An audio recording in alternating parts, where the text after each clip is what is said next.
Sí, pero eso está mejor. Te voy a decir.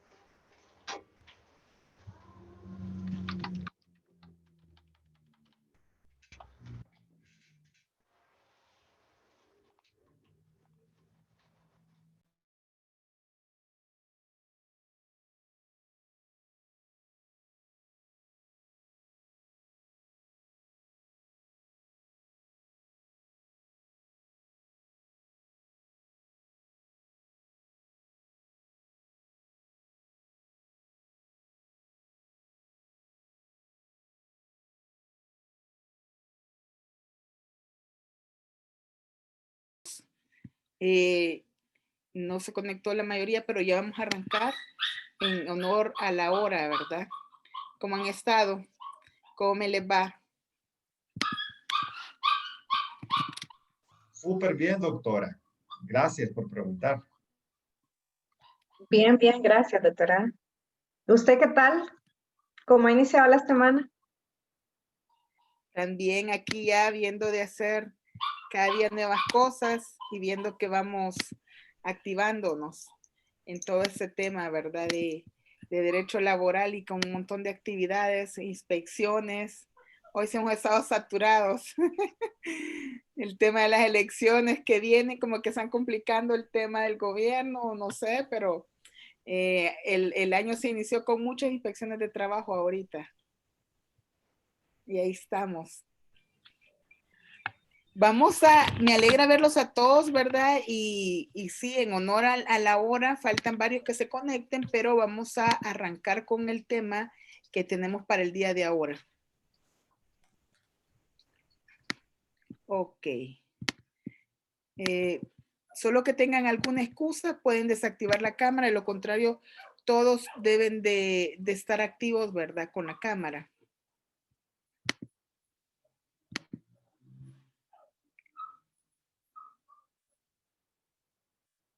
Ok, perfecto. Estamos en la clase anterior. Bueno, no les he dejado tarea porque lo voy a ocupar mejor como evaluación del módulo. Porque el módulo, esta es la tercera clase del módulo. Estamos hablando que el lunes estaría cerrando este módulo 3. Entonces, les voy a dejar mejor como tarea las actividades que tenía, porque es bien amplia la del artículo prácticamente 50, bastante. Entonces, ese artículo 50, por si lo quieren empezar a trabajar, se les va a dejar como tarea para el módulo, como evaluación del módulo. Ya de ahí pueda que les dejen algún control de lectura, alguna tarea chiquita, pero el artículo 50 y lo subsiguiente, que sería, si no me equivoco, el 51, no, hasta el 50, sería prácticamente donde yo les voy a evaluar con un ejemplo de cada uno. 50, 53, vamos a ver. Sí, entonces les dejaría hasta el 53 para que ustedes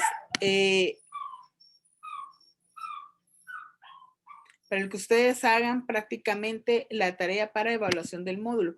Porque con esto lo que medimos prácticamente es ver cómo ustedes han ido poniendo atención en la clase y a la vez también para que ustedes puedan identificar cada una de las causales a la hora que lo vayan a aplicar. Estamos en el artículo 50. Prácticamente hablamos sobre el patrono cuando da por terminar el contrato de trabajo sin incurrir en responsabilidad. ¿Qué dijimos que era esa responsabilidad? La indemnización, ¿verdad? Entonces, cuando el patrono despide a un trabajador porque él ha dado motivos para que lo despide y por ende, por ese despido, no tiene que indemnizar, no incurre en ninguna situación de pagar un pasivo laboral.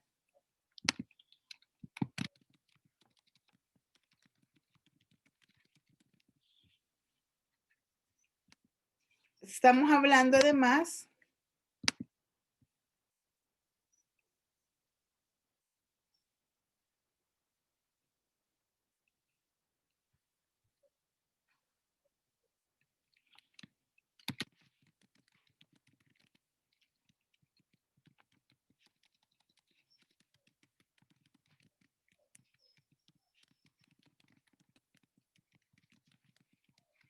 Estamos hablando prácticamente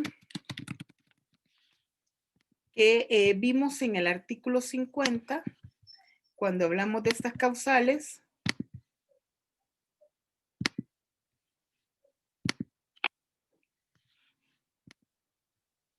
llegamos hasta la número 12 y hablábamos sobre la inexistencia al trabajo, ¿verdad?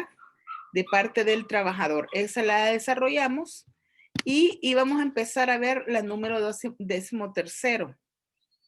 Por no presentarse el trabajador sin causa justa a desempeñar sus labores en la fecha convenida para iniciarlas o por no presentarse a reanudarlas sin justa causa dentro de los 3 días a que se refiere el artículo 45.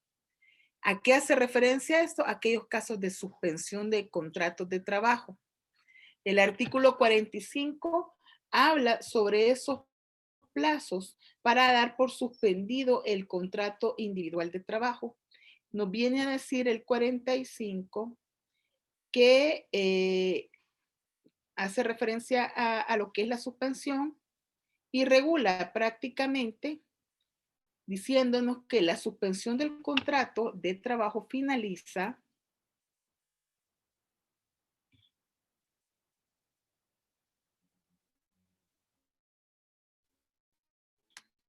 dice, la suspensión del contrato finaliza al desaparecer la causa que la motivó o en su caso el cumplirse el tiempo máximo de duración que para aquella fije el artículo anterior. ¿Cuál es el máximo de duración? Hasta 9 meses se puede suspender un contrato individual de trabajo. Dentro de los 3 días laborales siguientes, los trabajadores estarán obligados a presentarse a reanudar sus labores.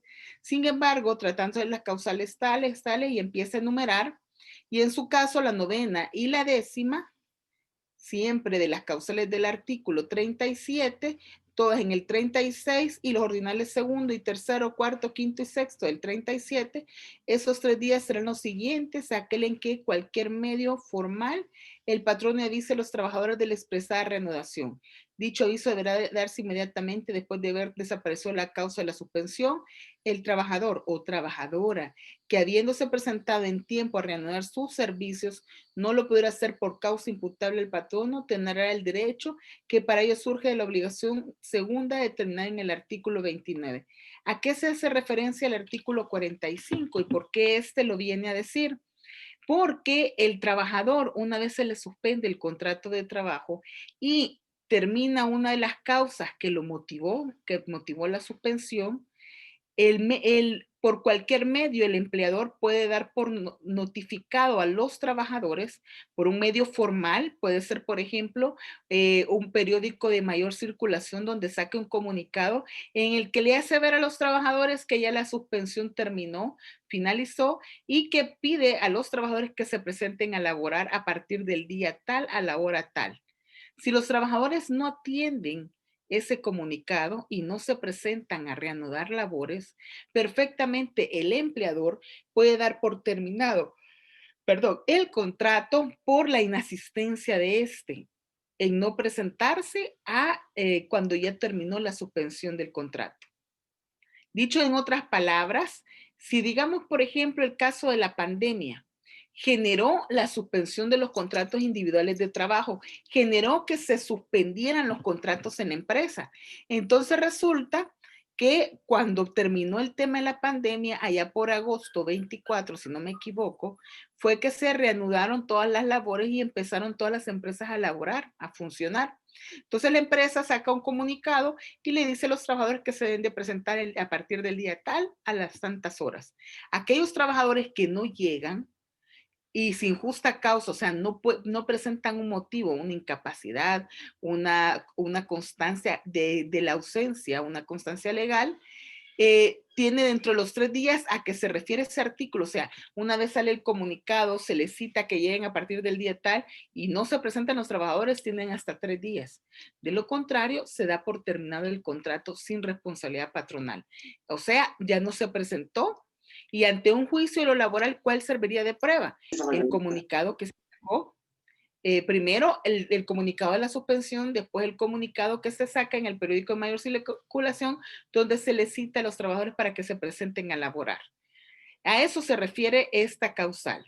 De ahí tenemos la causal 14ª y esta dice que cuando no obstante se presentara el trabajador a reanudar sus labores dentro de los 3 días siguientes en que se fue puesto en libertad, después de haber cumplido pena de arresto, la falta cometida hubiera sido contra la persona o bienes del patrono o de su cónyuge ascendiente, descendiente o de hermanos o contra la persona o propiedad de algún jefe de la empresa o establecimiento o de algún compañero de trabajo. ¿A qué hace referencia la 14ª? Cuando un trabajador es detenido porque ha cometido una falta, digamos, por ejemplo, cometió un delito, se recuerdan cuando hablamos las causales de suspensión del contrato, lo que procede es suspender el contrato. Y hasta que hay una sentencia ejecutoriada, hasta ese momento se puede dar por terminado el contrato de trabajo. Pero ¿qué pasa cuando, cuando sigue suspendido y sale en libertad? No lo condenan y sale en libertad. Perfectamente se puede presentar a laborar porque ahí está su trabajo. Pero el día para reanudar labores. Pero si la situación que cometió, si el delito que cometió este trabajador es en contra del empleador, y dice, cuando no obstante presentarse el trabajador a reanudar sus labores dentro de los 3 días siguientes a aquel en que fue puesto en libertad, después de haber cumplido la pena de arresto, la falta cometida hubiera sido contra la persona o bienes del patrono o de su cónyuge, ascendientes y descendientes o hermanos, o contra la persona o propiedad de algún jefe de la empresa o establecimiento o de algún compañero de trabajo. ¿Qué significa? Imaginémonos aquel trabajador que atropella a su jefe inmediato, al supervisor. Él tiene una moto y en el estacionamiento de la empresa atropella a su supervisor. Y se hace toda la averiguación, él se va detenido, lo ponen en libertad, como lo que se encontraba era suspendido supuestamente el contrato de trabajo, y él se presenta al salir. ¿Por qué salió absuelto? Porque no lo condenaron, porque no se comprobó que fue una situación en la que fue un accidente, por decir así. Él sale. Pero como esa falta que cometió, que lo llevó al arresto, fue en contra de la propiedad, bueno, en este caso en contra del jefe inmediato, que era un jefe de la empresa, en ese momento, o incluso contra un compañero de trabajo, la ley habla el compañero de trabajo, el jefe, el dueño del negocio, el dueño de la empresa, el patrono como tal, contra los bienes de este, contra su cónyuge ascendientes o descendientes. O sea, si no obstante haya salido suelto, perfectamente el patrono le puede dar por terminar el contrato porque fue contra una de estas personas que enumera el artículo. Y ahí no le da derecho al trabajador a volver a su puesto de trabajo, sino que a una terminación del contrato sin responsabilidad para la empresa, o sea, sin indemnización. A eso se refiere. No sé si hay alguna preguntita. Continuamos. De ahí tenemos la 15ª, cuando no obstante se presentara el trabajador a reanudar sus labores dentro de los 3 días siguientes a aquel en que fue puesto en libertad, después de haber estado en detención provisional, el delito por el que se le procesa hubiese sido contra la persona del patrono, de su cónyuge, ascendientes, descendientes o hermanos, o en la persona que de algún jefe de la empresa o establecimiento o compañero de trabajo, y en todo caso, cuando se trate de delitos contra la propiedad, contra la hacienda pública o de falsedad. En estos casos es criticable porque si en realidad hubo dolo, si en realidad hubo una intención, es mentira que va a salir inocente. Para algunos consideran eso, pero en realidad puede salir inocente, pero la empresa tiene sus investigaciones donde está documentado que en realidad él cometió ese delito contra la propiedad. Perfectamente se le puede dar por terminar el contrato, es similar a la causal anterior.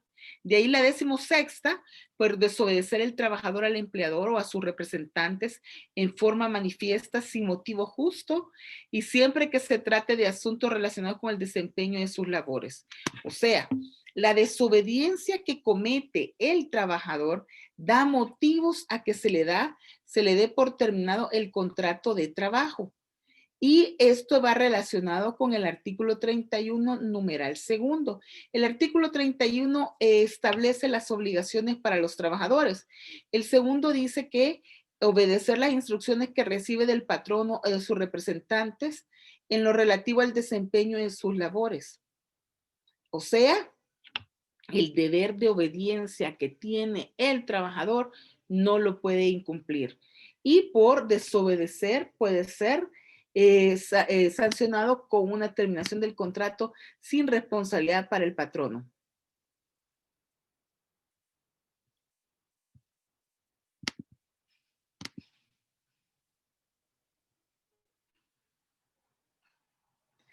Ok. Voy a volver a repetir la 14 con la 15. Con la 15.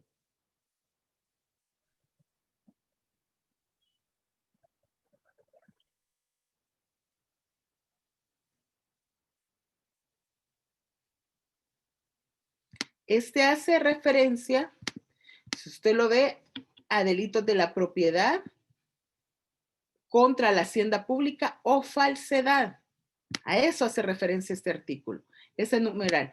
El 14 habla, si usted lo lee, es similar, cuando no obstante presentarse el trabajo a reanudar sus labores dentro de los 3 días siguientes a aquel en que fue puesto en libertad, después de haber cumplido pena de arresto, la falta cometida hubiera sido contra la persona, hermano, o contra la propiedad de algún jefe de empresa o establecimiento o de algún compañero. La diferencia es que en este no se habla de la propiedad y la hacienda pública, y aquí sí ya habla la causal en que en todo caso cuando se trate de delitos contra la propiedad, contra la hacienda pública o la falsedad. Entonces, mientras que en el anterior puede ser incluso que fue detenido por un delito de por ejemplo, unas lesiones. En esta acarrea ya un tema de lesiones, un tema de hurto, un tema de incluso de lo que es un tema que ya va más contra la integridad física de la persona, y en el otro va contra los bienes más que todo. Aquí habla, y en todo caso, cuando se trate de delitos contra la propiedad, contra la hacienda pública o de falsedad, o sea, ya es más específico. Esa es la única diferencia que tienen las dos causales. No sé si alguna otra preguntita. Gracias, doctor. A la orden. Esa es la única diferencia entre las dos. En la otra prácticamente puede ser incluso lesionar, por ejemplo, el ejemplo de la moto, ¿verdad? El trabajador a un jefe. La 17ª, por contravenir al trabajador en forma manifiesta y reiterada las medidas de preventivas o los procedimientos para evitar riesgos profesionales. Acatar las prescripciones sobre seguridad y salud ocupacional es una de las obligaciones que tienen los trabajadores, y si no las cumplen, el patrono puede dar por terminado el contrato de trabajo sin responsabilidad patronal.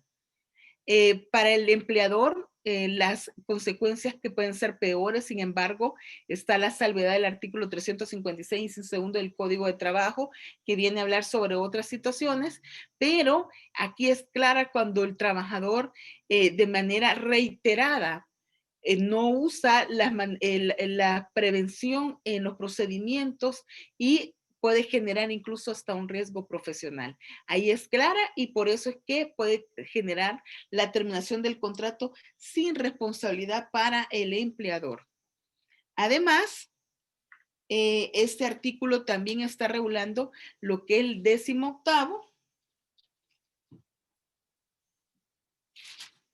y este hace referencia que cuando el trabajador ingiere bebidas embriagantes o hace uso de cualquier tipo de narcótico, droga, enervante en el lugar de trabajo, o por presentarse a laborar en ese estado también.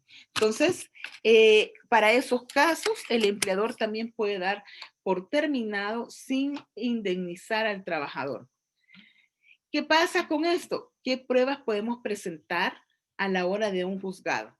Perfectamente nosotros podemos presentar pruebas testimoniales, podemos presentar lo que es la documentación que acredita que él llegó y que se amonestó porque estaba con bebidas embriagantes o estaba tomando en el centro de trabajo.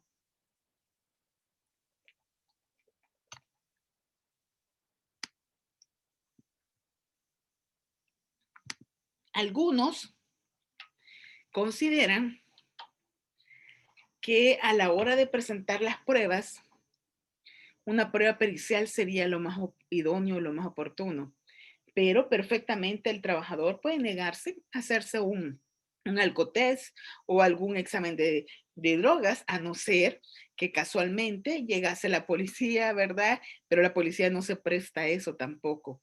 Pero que casualmente llega, nosotros tuvimos un caso que casualmente la policía iba pasando de tránsito y habían estado tomando alcohol y fue para las fiestas y les hicieron el alcotest y eso quieren presentar en el juzgado. Habría que ver qué criterio va a tomar el juzgado.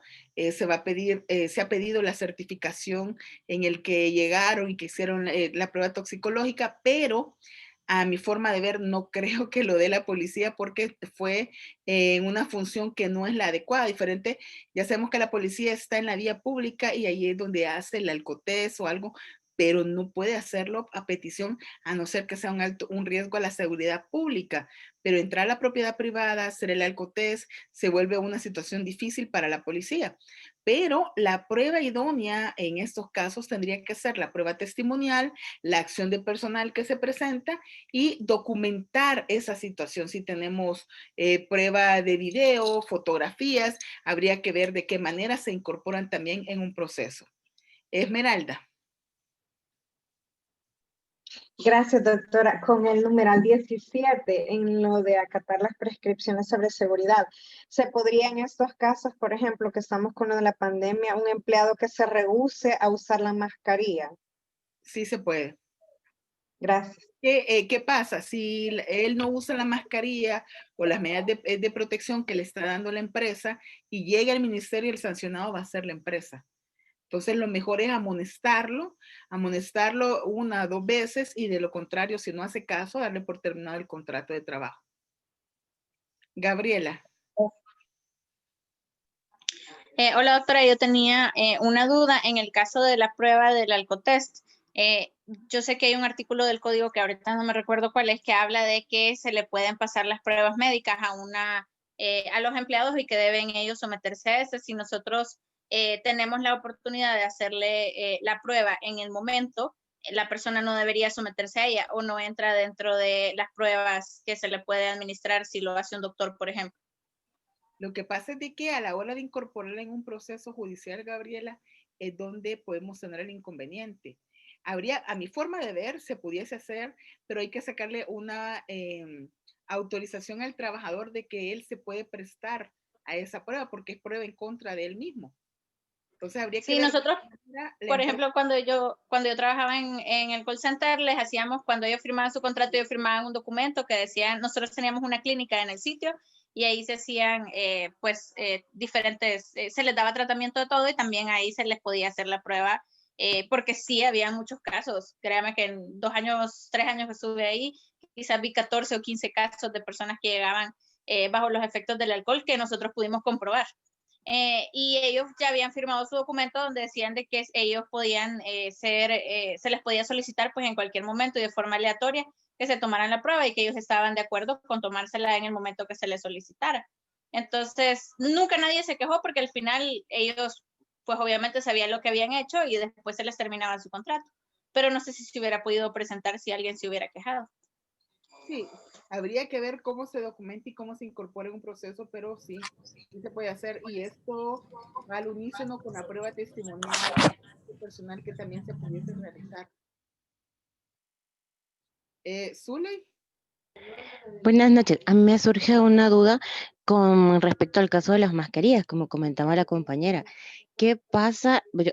Ahorita todas las empresas están obligadas en brindarle a los colaboradores mascarilla, guantes, por lo que sea necesario por el tema de bioseguridad. ¿Qué pasa si uno de los colaboradores se niega a utilizarla y no es la empresa la que le está brindando el equipo de protección? ¿Podría negarse en ese caso? ¿Podría aplicarse este numeral de obligar al colaborador a que utilice el equipo cuando no es la empresa la que se lo está dando? No pudiese porque la empresa tendría que estar obligada a dar ese equipo, a no ser que a la hora de que se contrate esté en el contrato de trabajo que él va a proporcionar su equipo. Porque sí, yo conozco casos de empresas de que, o sea, si no están, no brindaron durante toda la cuarentena, cuando estaba pues por los decretos y todo, el equipo de protección y todos los colaboradores pues compraban sus mascarillas, sus cosas, ¿no? Pero sí, supe de un caso de que le terminaron el contrato aplicando este artículo. Habría que ver qué criterio va a aplicar un juez porque la mascarilla es una medida de protección hoy en día, incluso está en el protocolo de seguridad, de bioseguridad que obliga el Que Ministerio. tienen que tener todos, exacto. Así es, entonces, si no se pone la mascarilla, puede incurrir en esta causal. Independientemente de quién la compre. Independientemente. Fíjense que eso es un dilema, porque vaya, el Ministerio de Trabajo puede llegar a una empresa y multar o establecer que el patrón está obligado a proporcionar la mascarilla. Ujú.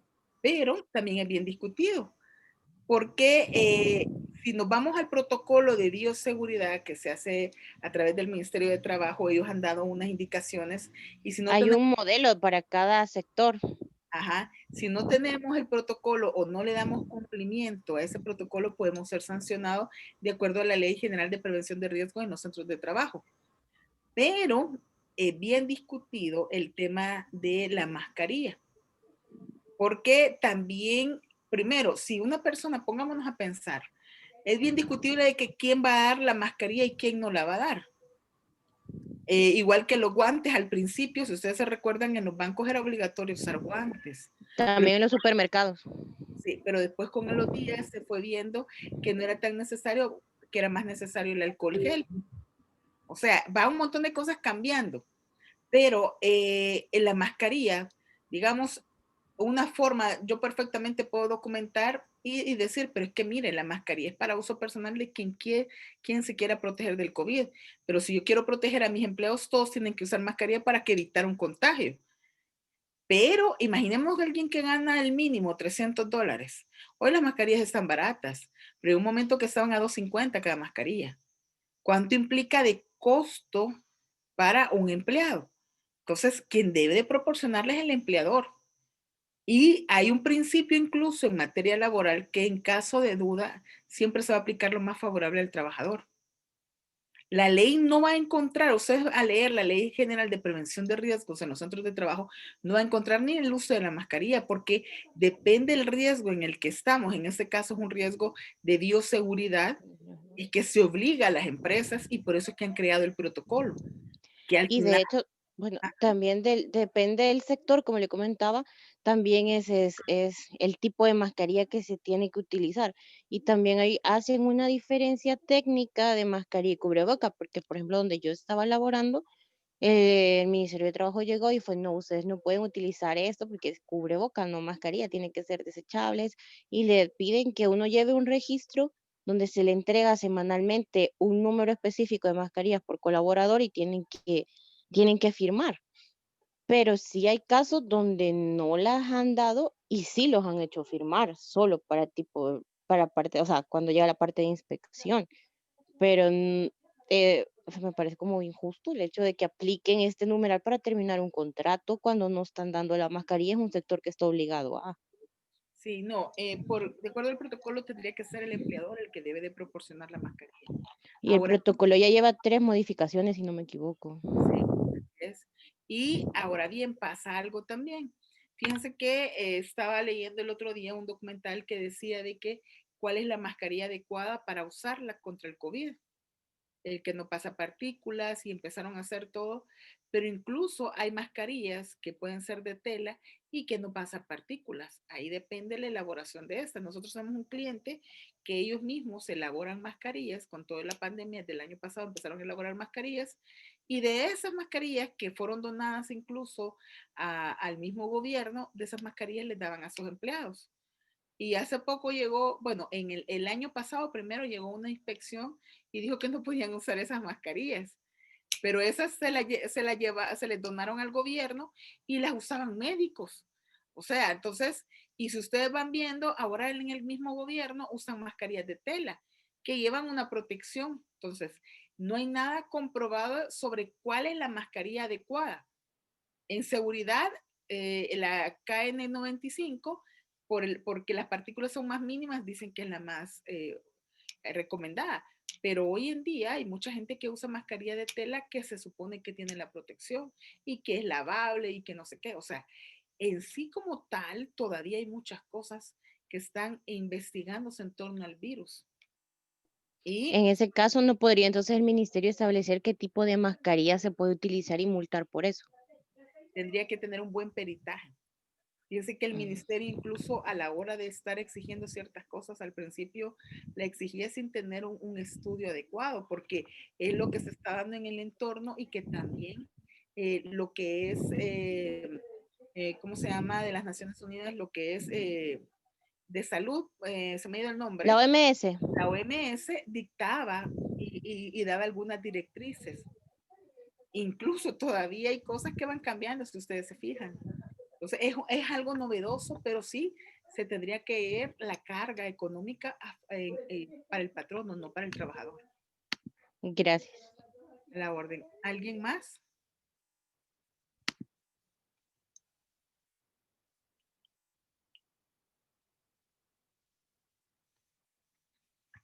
Continuamos. Dice que una cosa es la entrega del EPP, del equipo de protección personal, y otra es la obligación del uso. Cuando usted entrega el equipo de protección personal, debe de hacerlo ver también, entregarlo con un memorándum y las indicaciones de su uso. Si un trabajador no acata la indicación que usted le está dando, perfectamente puede usted amonestar al trabajador, porque el poner en riesgo y el no hacer uso de ese equipo de protección o de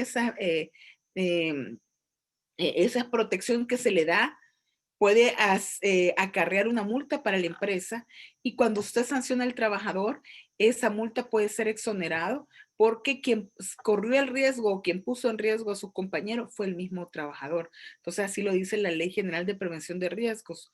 Por eso es que hay que entregar el equipo con un memorándum en el que firmen de recibido y que en ese mismo memorándum se diga cuál va a ser el uso adecuado de ese equipo de protección personal.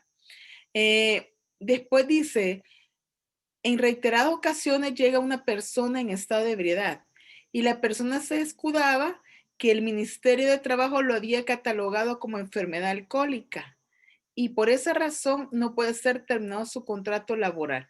¿Eso es así? No es así. El Ministerio de Trabajo no puede catalogar a alguien con una enfermedad alcohólica.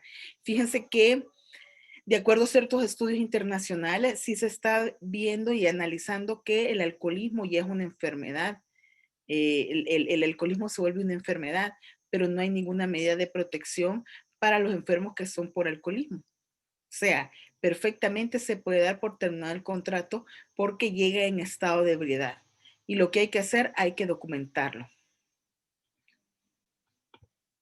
De ahí tenemos la 19ª. Esta nos dice, por infringir el trabajador alguna de las prohibiciones contenidas en el artículo 32, siempre que por igual motivo se le haya amonestado dentro de los 6 meses anteriores por medio de la Dirección General de Inspección de Trabajo. Estas infracciones, a efecto de evitar un abuso del empleador, requieren de una amonestación previa a través de la citada dirección. Y no hay que confundir el término con el abandono del trabajo, que es intención de no volver a laborar. En este caso, cuando hacemos lectura del artículo 32, este no viene a regular las situaciones de prohibiciones para los trabajadores. Por ejemplo, y dice el artículo 32, se prohíbe a los trabajadores abandonar las labores durante la jornada de trabajo y sin causa justificada o licencia del patrono o de su jefe inmediato. Emplear los útiles materiales, maquinaria o herramientas suministradas por el patrono para el objeto distinto a aquel en el que está normalmente destinado o beneficio de personas distintas del patrono. Y la tercera, hacer cualquier clase de propaganda en el lugar de trabajo durante el desempeño de las labores. Y cuarta, portar armas de cualquier clase durante el desempeño de las labores, a menos que aquellas sean necesarias para la prestación de los servicios. O sea, el artículo 32 nos viene a regular esas prohibiciones para los trabajadores. Y cuando el trabajador infringe alguna de esas prohibiciones, siempre que por el motivo que se le haya amonestado, dentro de los 6 meses anteriores, yo perfectamente como empleador puedo dar por terminado el contrato. ¿Cómo se hace esta amonestación? Se debe de pedir al Ministerio de Trabajo por medio de un escrito que se amoneste al trabajador tal hasta por 30 días, porque hasta 30 días se puede amonestar a un trabajador porque ha cometido una falta de este tipo, una prohibición. Y se documenta, se manda, ellos hacen un proceso de investigación y después resuelven, pueden resolver autorizando todos los días, menos tiempo o dependiendo. Entonces, si en esos últimos 6 meses anteriores al despido, para poder invocar o abocarme a esta causal, yo tengo que haberlo sancionado por la medio de la Dirección de Trabajo porque él incurrió en una de las prohibiciones. Cuando hacemos referencia que no se puede confundir el término del abandono del trabajo, que es la intención de no volver, con lo que es la causal primera, abandonar las labores durante la jornada de trabajo.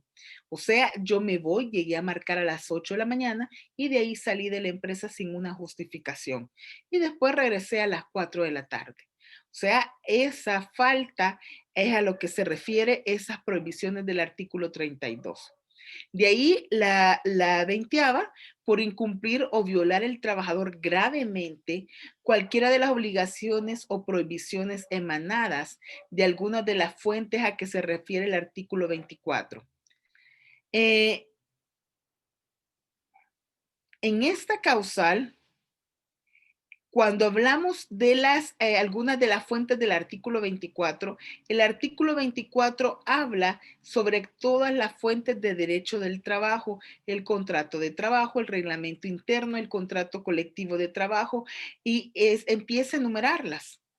Entonces, cuando el trabajador incumple o viola de manera grave cualquiera de las obligaciones o prohibiciones que se emanan de esas fuentes, pero cuando hablamos de gravemente, tiene que estar bien documentado para poder presentar la excepción ante el juez y decirle, mire, él cometió tal o tal falta al reglamento interno de trabajo y en ese momento nosotros podemos dar por terminado el contrato.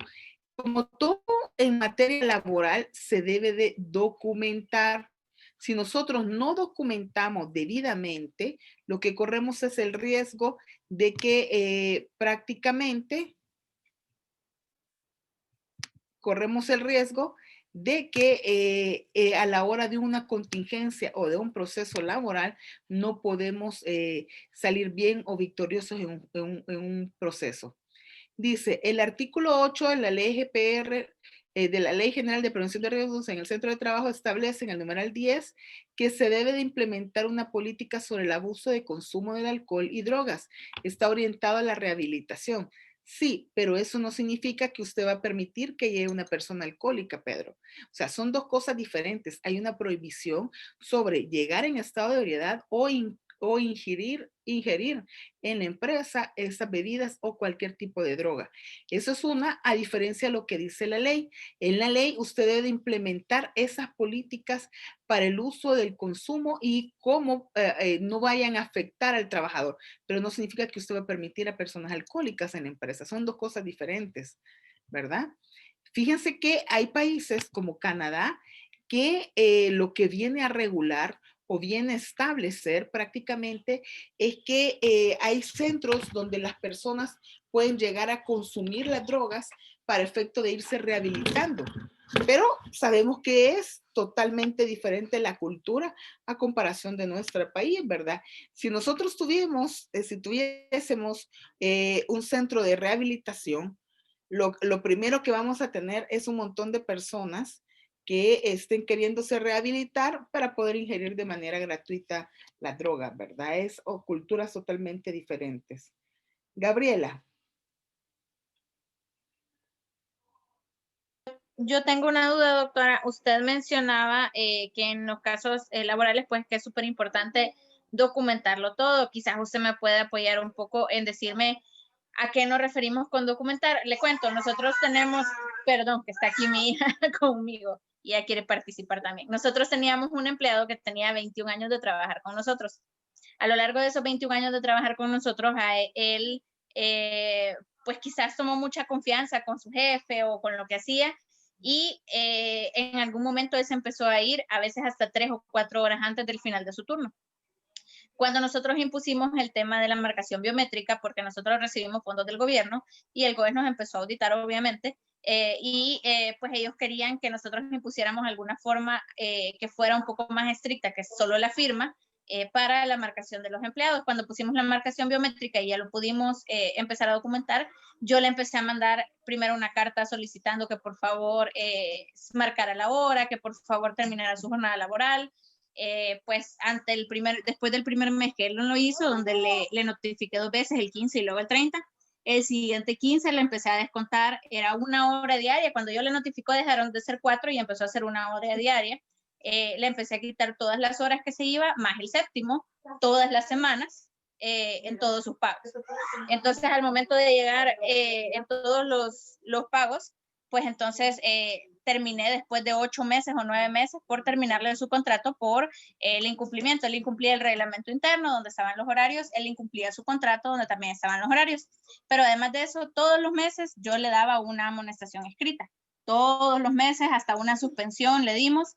Y cuando llegamos a la parte judicial, el juez nos dijo que las amonestaciones o las acciones de personal que le hacíamos, a pesar que tenían todo y a pesar que incluso al final decía que la persona tenía la opción de no firmar, que nunca la firmó, pero tenía la firma de 3 testigos que habían estado presentes, que no las iba a tomar el juez. Entonces, ¿qué documentación se refiere con documentar para que sí puedan tomarlas en el área judicial? Porque el juez nos dijo, no, es que eso le pueden obligar a las personas a firmar esas cosas. Él no la había firmado, pero sí habían 3 testigos que habían estado presentes. Entonces, al final no me tomaron esa documentación. Habría que ver todo el proceso en su contexto, porque cuando presentamos prueba documental, la prueba documental debe de ir amarrada también con lo que es la prueba testimonial y también con cualquier otra prueba pericial.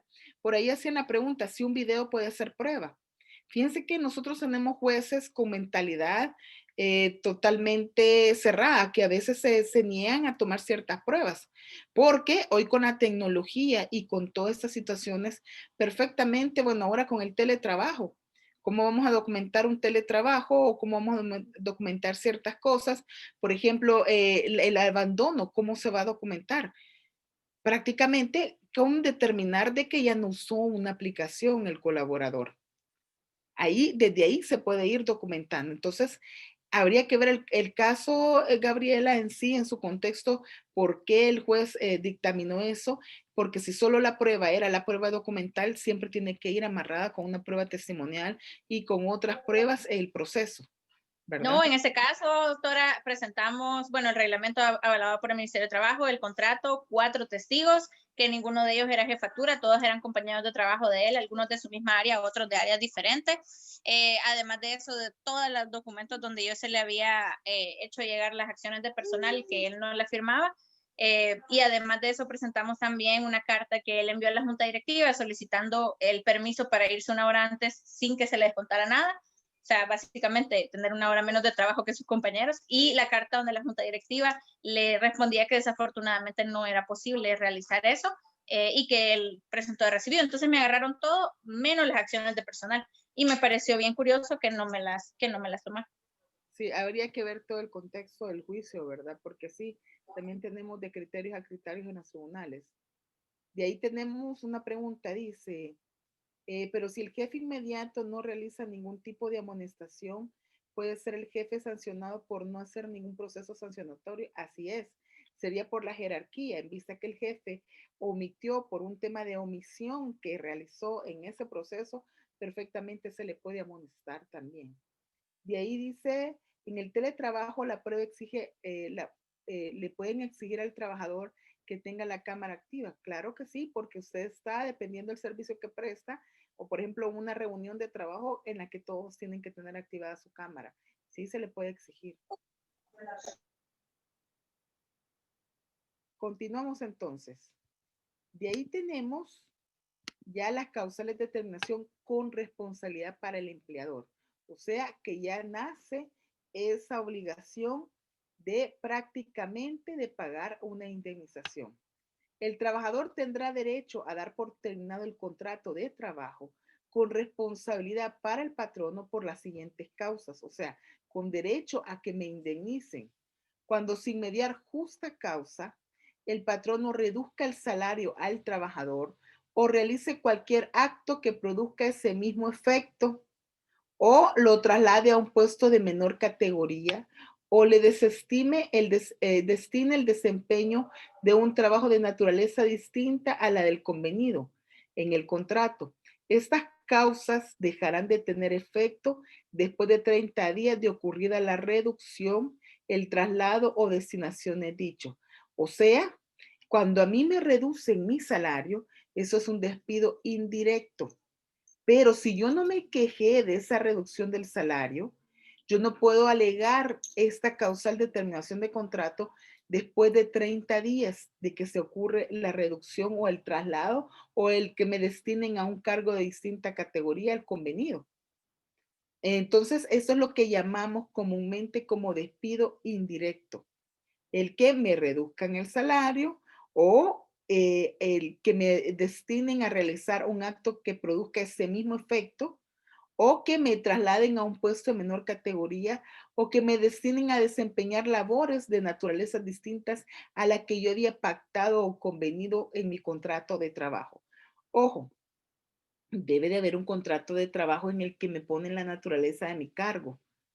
Y en el caso del salario, al nomás reducirme el salario, con la planilla que se presenta, eso basta como prueba para determinar que me están haciendo una reducción y por ende yo puedo pedir la terminación del contrato de trabajo.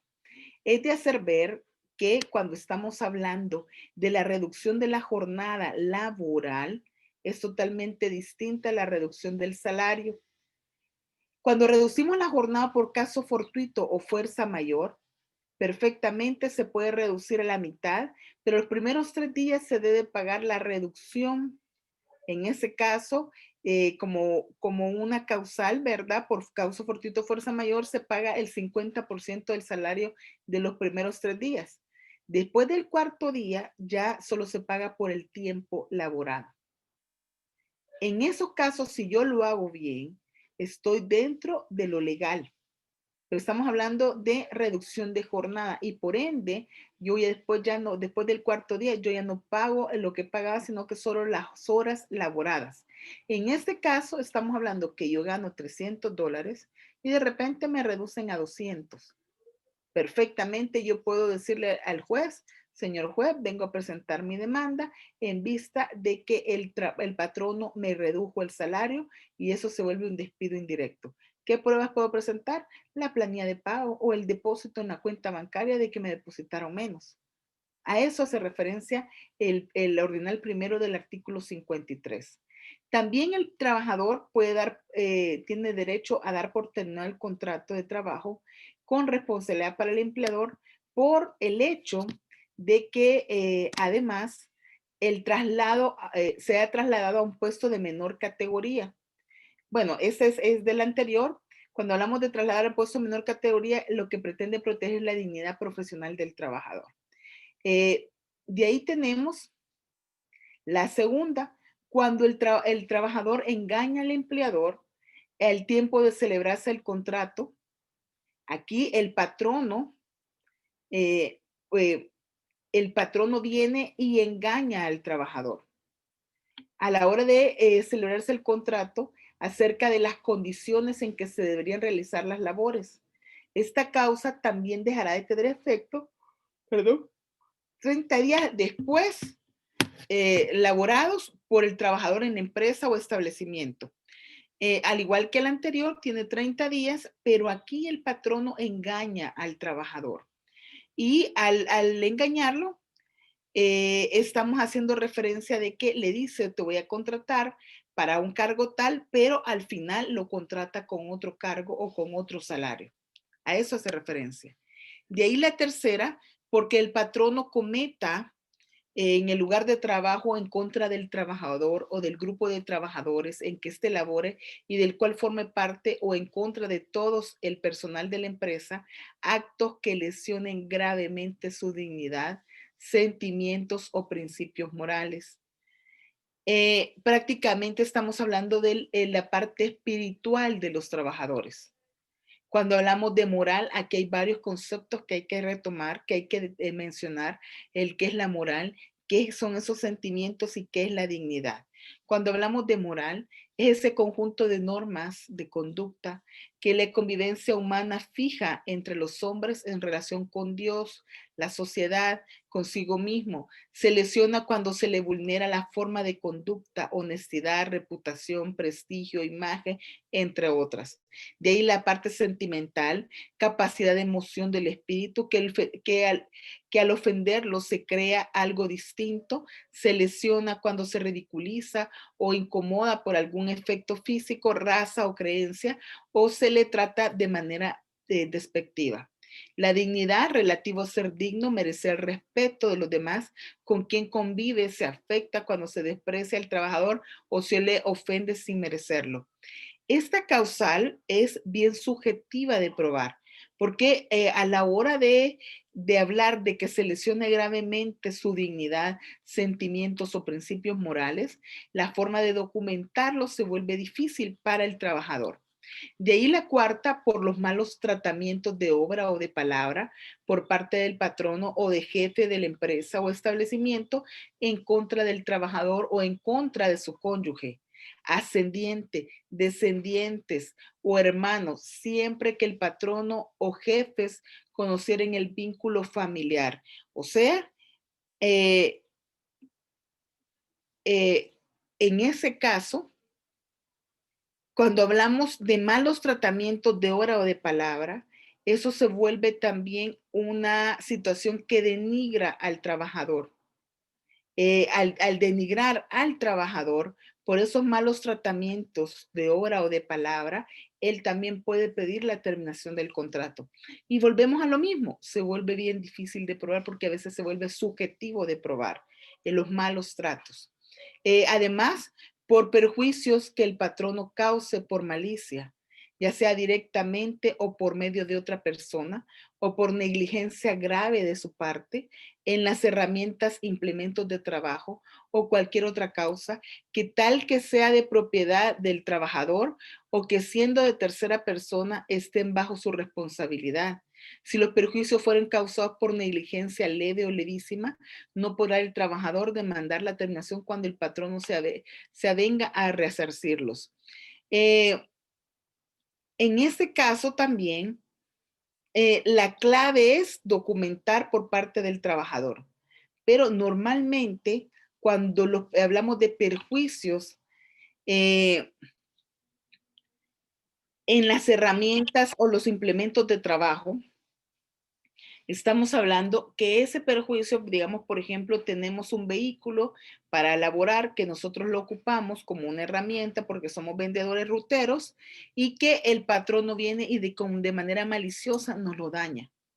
De manera grave o negligente nos lo daña. Hay que documentarlo, ver de qué manera hay o algo de la policía para poder documentar esa terminación de contrato. De ahí, por actos del patrono o de sus representantes que pongan en peligro la vida y la salud del trabajador. Por ejemplo, para algunos, el negar el ir a una consulta médica cuando se está tratando por una enfermedad grave puede ser una situación que venga a poner en peligro la vida o la salud del trabajador. Digamos, es una persona que tiene cáncer, que está recibiendo sus quimioterapias y el patrono le niega el permiso para asistir. Hay que tener claro que cuando se niega un permiso de este tipo, se supone que tendría que estar documentado por escrito.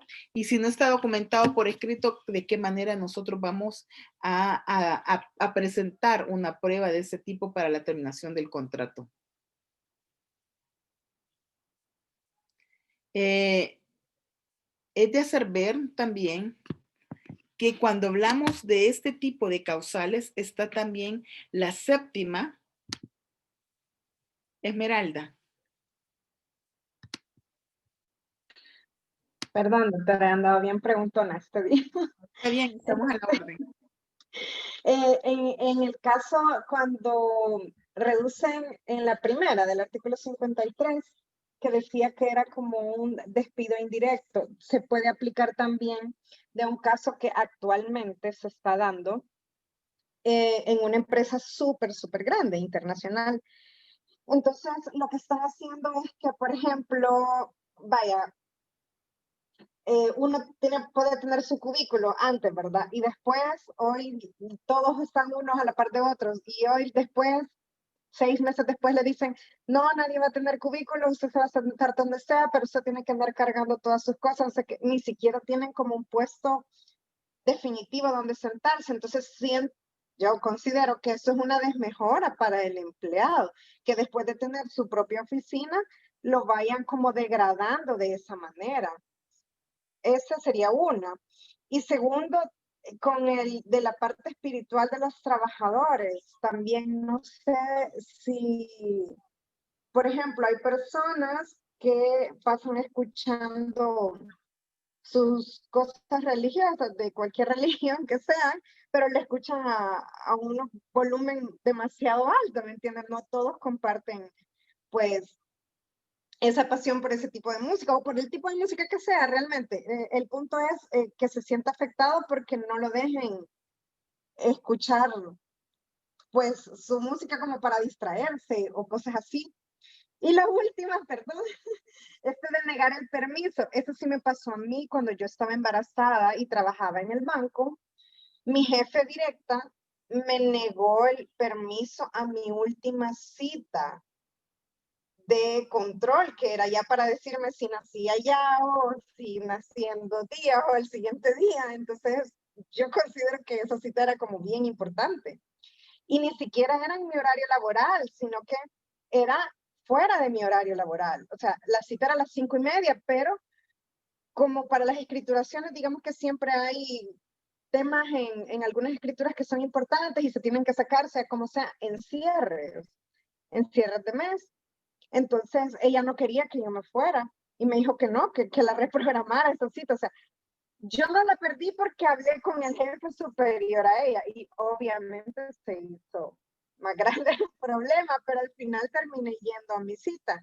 Pero ¿cómo puedo hacer si ella al final no era, como por decir, la jefe de recursos humanos ni nada, pero sí era mi jefe directo y sí me negó ese permiso? En ese caso, si digamos yo no hubiera podido ir, ¿cómo se puede hacer?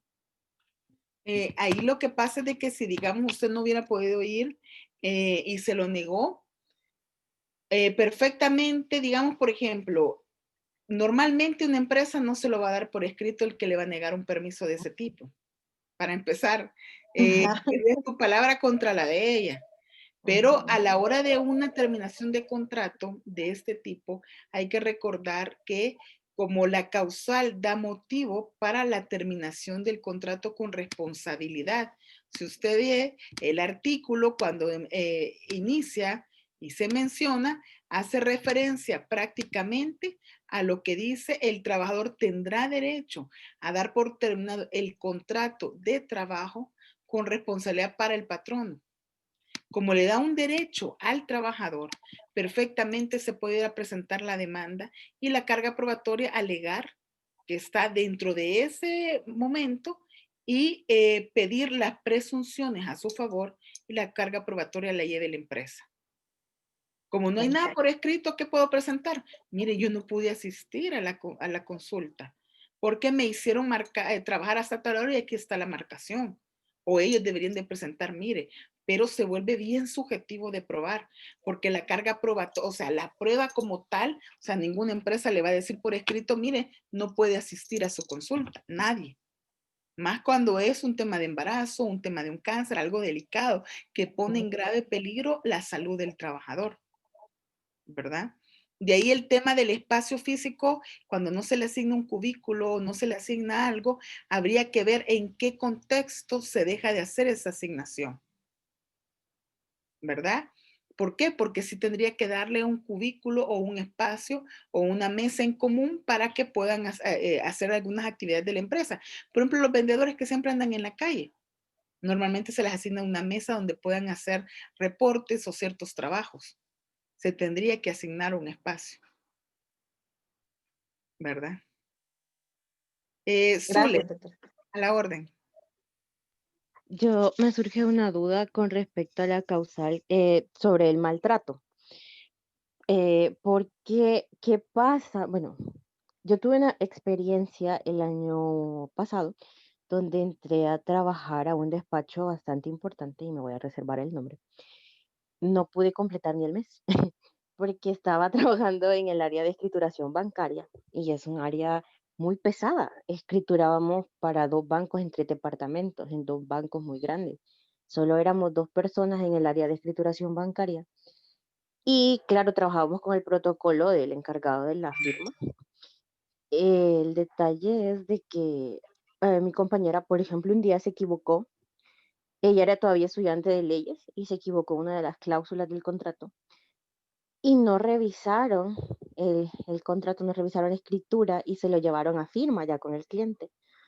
Cuando el licenciado llegó, empezó a gritarle, pero a un punto de que la insultó, o sea, con malas palabras y todo. Y yo me quedé asombradísima, o sea, yo me quedé viendo. Entonces, no, o sea, no pude, o sea, me asombró y me dijeron, no, es que esto es lo normal acá. Pero si todas las personas asumen que todo esto es normal, ¿cómo puedo tener testigos si al final también se reduce como en una falta de cultura? Es decir, de cultura laboral, de cultura organizacional y de todo tipo. Porque yo, por ejemplo, después de eso también tuve otros problemas, porque algunas cosas igual, me pasó eso que no me querían dejar ir después de mi hora de trabajo, o sea, me había quedado 1 hora y media tarde porque las escrituras se hacen o se hacen, o sea, no hay opción. Y yo ese día me tenía que ir, por ejemplo, y no me querían dejar ir. Bueno, total, yo terminé renunciando y me terminaron diciendo que a mí me faltaba, ¿qué me dijeron? Humildad para trabajar. Una cosa para mí pareció horrible. Pero en estos casos, cuando la gente toma, o sea, asume estas conductas como normales, ¿cómo se pueden probar? O sea, si no puedo tener testigos, porque para todos es lo del día a día, o sea, no sé, cómo probar estos casos de maltrato así, porque no es algo que pasa una vez, es algo que veía todos los días. Sí, lo que pasa es que a veces se vuelve difícil de probar ciertos hechos, ¿verdad? Y sin embargo, a la hora de probar pueden ser incluso los mismos compañeros de trabajo los que se pueden prestar a esa situación para prestar prueba testimonial. Pero si ellos no quieren, es decir, es como que estarían como saboteándose su trabajo también. Sí, es que se vuelve difícil, ¿verdad? Porque un trabajador viene y diga, puede decir, miren, yo no me presto porque puedo perder el empleo también, ¿verdad? A veces bien subjetivo. Por ahí me hacían una pregunta, si un estudio de riesgo psicosocial que se maneja en la empresa puede servir como prueba. Claro, si ahí se arroja que hay un riesgo psicosocial o que las clases de riesgos y al hacer las entrevistas y todo se determina que hay, perfectamente se puede presentar.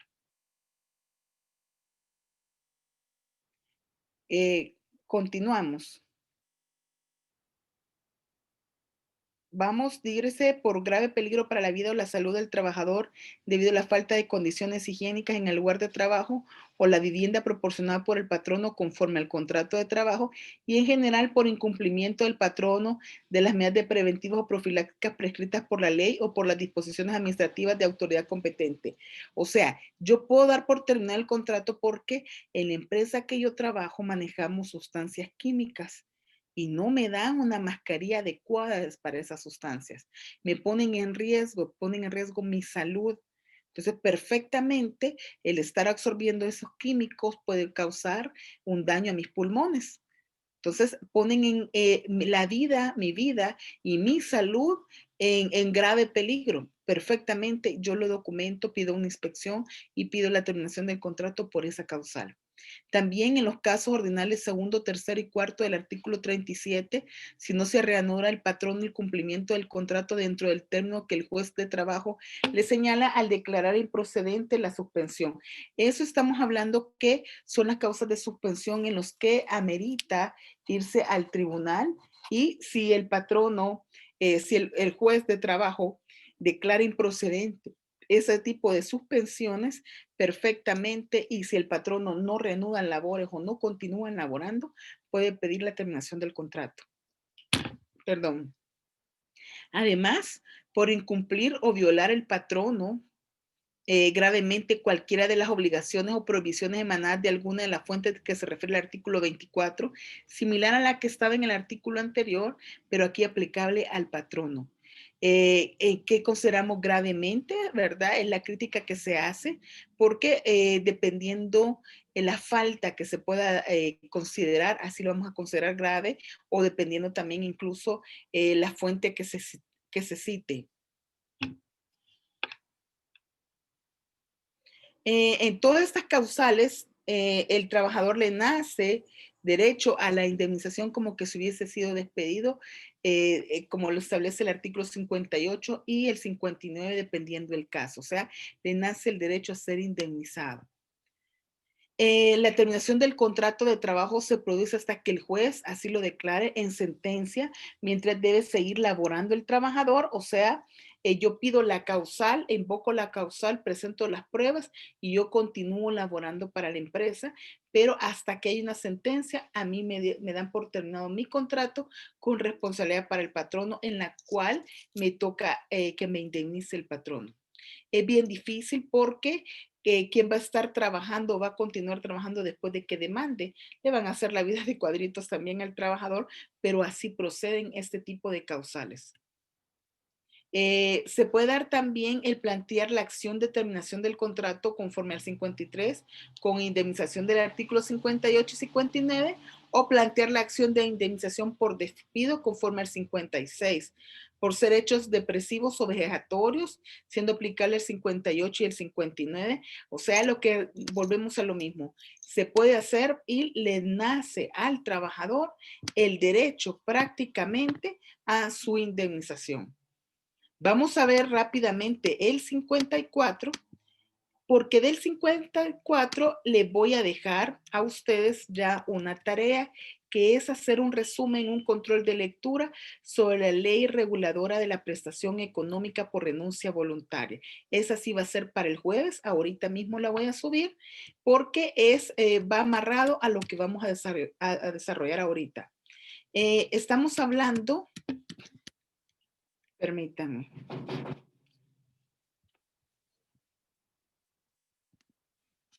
Permítanme 2 minutitos.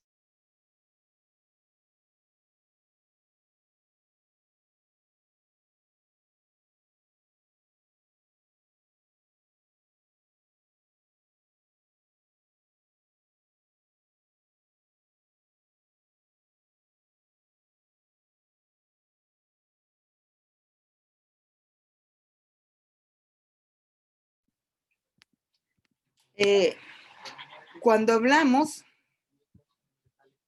de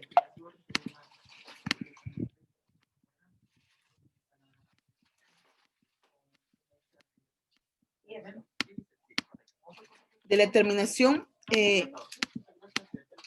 del contrato,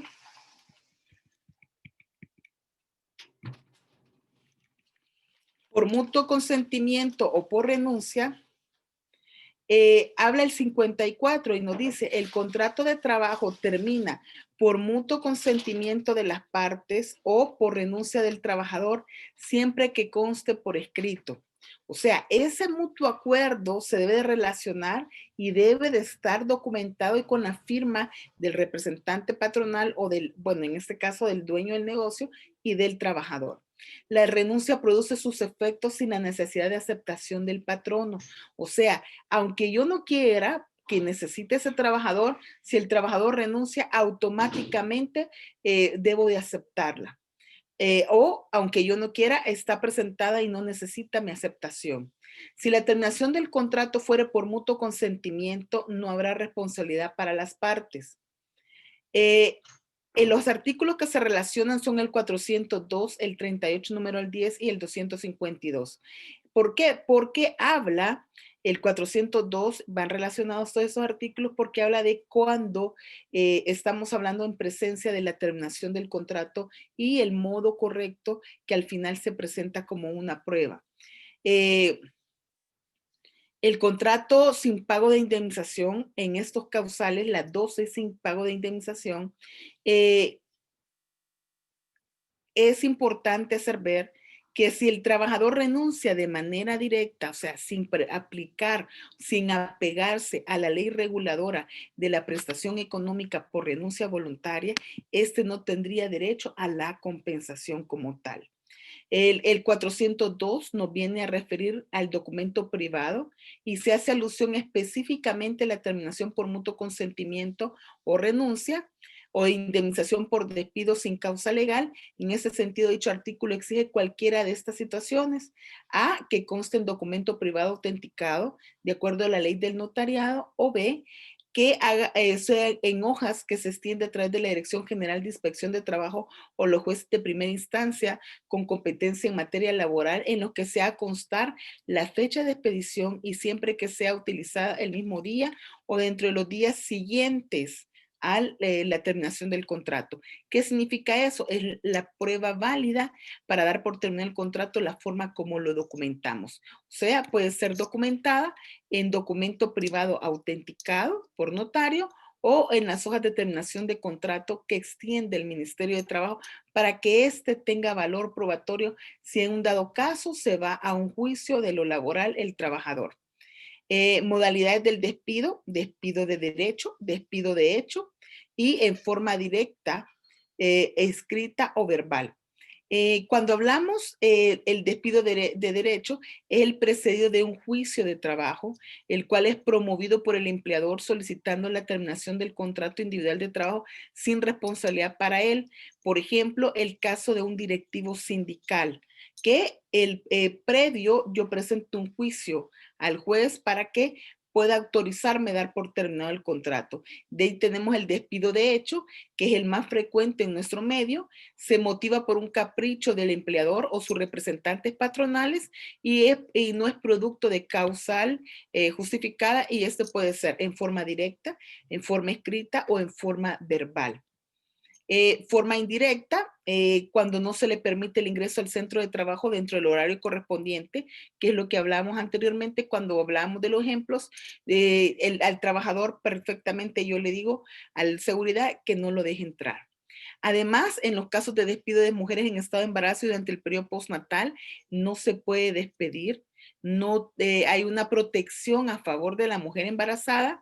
Los directivos sindicales, el artículo 248 relacionado con el 464 del Código de Trabajo, viene a establecer una garantía de estabilidad. Y para poder yo despedir a un directivo sindical, primero debo seguirle un juicio previo para que el juez me autorice a dar por terminado el contrato. Casos consignados del 57, casos en que se ha suspendido el contrato de trabajo, como por ejemplo las vacaciones, una incapacidad. En esos casos yo no puedo despedir a nadie. ¿Por qué? Porque hay una suspensión del contrato de trabajo. Despido de trabajadores que se encuentren desarrollando una huelga. Tampoco es permitido en huelga el despedir a los trabajadores. Consideraciones generales, el despido es un reflejo claro de la clase de estabilidad laboral que tienen los trabajadores, los cuales pueden ser despedidos aún por causas ridículas y totalmente injustificadas, siempre y cuando se pague una indemnización conforme al Código de Trabajo, y lo que es peor, en la mayor parte de casos, dicho pago tiene que ser logrado por la intervención de autoridad administrativa o judicial. Así damos por terminada la clase del día de hoy, sin antes decirles que se les va a subir la tarea, que esa sí tiene que ser entregada a más tardar el día jueves, así va a quedar alojada en la plataforma. No sé si tienen alguna preguntita.